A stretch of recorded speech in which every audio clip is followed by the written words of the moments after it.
Hey guys, welcome back to Prehistoric Kingdom. Today we completed Para Park. Oh, carousel, a little bit in the way. Okay, maybe the logistics between this isn't great. You can't see this from a huge distance because the carousel's in the way. But either way, Para Park is done, and immediately after, there's Para Peak. Okay, first, before we explore what there is to explore, let's look at the dinosaurs. So we have the two species of Parasaurolophus, and I was also surprised because I didn't remember Coronosaurus being in the game as an old species. I didn't include them here, but they can get a shout out, their own exhibit later on. So we have, what's your name? Because I can't pronounce this one's scientific name. But we have Parasaurolophus 1. Tell me your name, bro. They always look so goofy, this species. I don't know, something about it just kind of cracks me up with that little that little crest that's drooping backwards. Maybe it didn't get enough nutrition in its early days, so the crest is just flaking. Aww. This is a really cute dinosaur. I mean, it's a huge dinosaur. It would trample me if it wanted to, but very cute nonetheless. Aww. Okay, I do have a complaint about Jurassic World Evolution, which I will play soon. Jurassic World Evolution 2, I will play it eventually. It has the Parasaurolophus standing on its hind legs most of the time, and then there are a few rare occasions when it gets on its hind legs. No, this is how it should be, with the Parasaurolophus being mostly quadrupedal, and then rearing up on its hind legs to run if it ever had to. That's what we got in J-Pog, so it's like the Jurassic World series is evolving, but backwards. Alright, enough complaining. It was very nice to see you.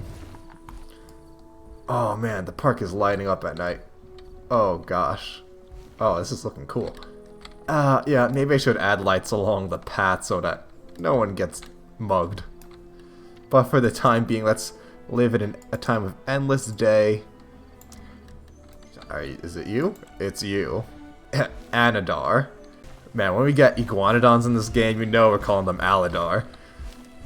Ooh, I love the design on the crest. Kind of looks like a snake, almost. Really cool. Very cool, Kanye. And now that's the big Parasaurolophus crest we know and love. Not to be prejudiced against the other species. Oh, but it looks fantastic. I've been following this game for years, and over the years you see the dinosaur designs like evolve into more realistic, more detailed, textured models. So following them for months, it just gets better and better and better until we're at this point where they're pretty much as good as can be.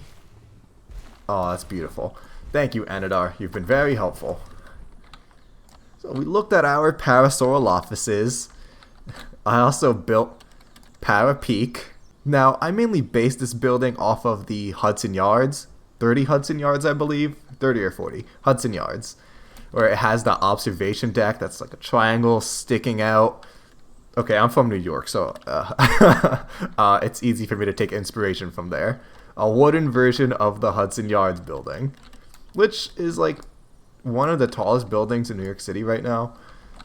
And then I also kind of took inspiration from Doofenshmirtz Evil Incorporated, where it has that curved top into a straight top. Okay, so it's a hybrid of two strange buildings. And what I love about this game is that you can make crazy stuff like this, but then it's functional. People can actually walk up these steps, alright, no elevators, it's an exercise, and then get to the top. And then look out of the observation deck. They get a good view. Pretty good view. And when we add more, the view will look even better. Also, these fountains took me quite a bit of time to make. And I'm pretty happy with the outcome. It's simple, but geometric and nice. And we have... Okay. I goofed it a little on the statue on top. We don't have Parasaurolophus statues, so I just slapped this thing onto the crest of the Admonosauruses. Oh man, what's wrong with me? But yeah, Power Park, it's an actual park surrounded by Parasaurolophuses. And I wanted to go with this boreal forest. I think it's coastal, the coastal environment. It looks great, like right out of the Lost World. And of course I had to do the dinosaur thing. Not much grass, or very little or no grass in the late Cretaceous, so lots of ferns. Lots of ferns instead.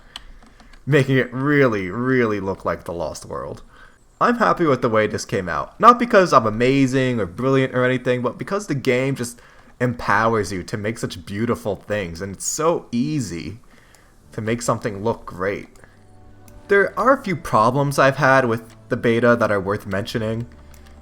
Like when you're using modular groups, you can't take the whole group and scale that group as a whole. You have to only scale those individual pieces. You were able to do that in the alpha, take the whole group and smush it or grow it, but not here.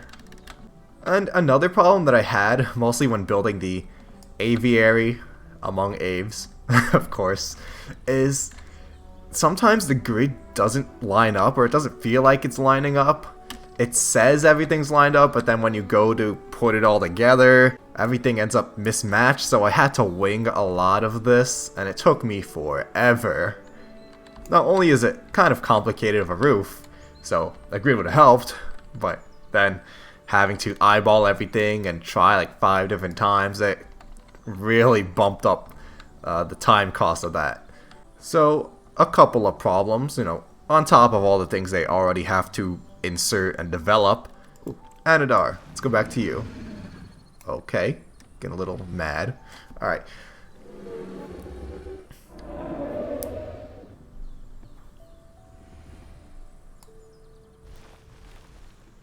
Okay everyone, remember if you enjoyed this episode to please leave a like, subscribe, and check out my social media. Haven't quite decided what we'll do next time, but I'm sure it'll be awesome. So, see you then.